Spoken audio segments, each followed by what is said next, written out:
अस्सलाम वालेकुम एवरीवन, आप सभी का स्वागत है मेरे न्यू व्लॉग में। और आज हम बनाने जाने वाले हैं एक क्विक सी 5 मिनट में बनने वाला बर्गर। तो उसके लिए स्टार्ट करते हैं। चलिए, उसके लिए हमें चाहिए 2 बर्गर पैन्स और मैंने ये फ्राई पैन लिया है, इस पर मैं इसे सेक लूँगी।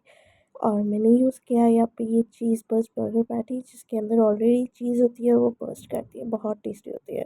फिर मैंने इसे फ्राई कर लिया और बर्गर के वन साइड पे मैंने मेयोनीज़ लगा लिया और दूसरी साइड पे मैं उसका टमाटो केचप यूज़ करूँगी। आपको तो पता है मुझे मेयोनीज़ बहुत पसंद है, इसलिए मैं मेयोनीज़ यूज़ करती हूँ। और सेकंड साइड पे मैं टमाटो का सॉस लगा लूँगी। फिर मैंने उसके ऊपर कुछ क्यूकम्बर के स्लाइसेस रख दिए।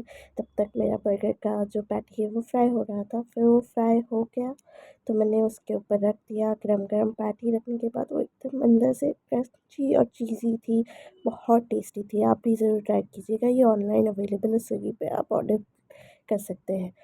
और प्लस फिर उसके ऊपर मैंने टमाटोज़ रखे कुछ स्लाइसेस, उस पर मैंने black pepper oregano, chilli flakes डाल दिया।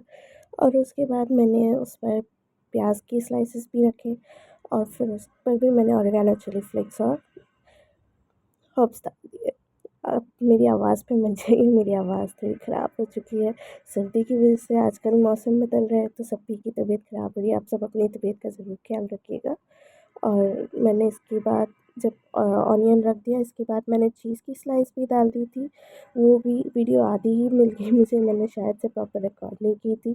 और फिर मैंने बर्गर को क्लोज़ कर दिया और मैंने इसे रख दिया तवे पर कुछ देर सिकने के लिए, क्योंकि बर्गर थोड़ा-सा गर्म ही अच्छा लगता है। हमें नॉर्मली बर्गर गर्म नहीं मिलता, बट ये मेरे पास already ready to fry McCain के फ्रेंच फ्राइज़ थे, मैंने वो भी फ्राई कर लिए, क्योंकि burger without French fries is completely incomplete. So I fried this and this is my lunch ready. आपको कैसा लगा मुझे कमेंट करके ज़रूर बताइएगा। तब तक लाइक करें, शेयर करें, सब्सक्राइब करें मेरे चैनल को। बाय बाय, अल्लाह हाफ़िज़।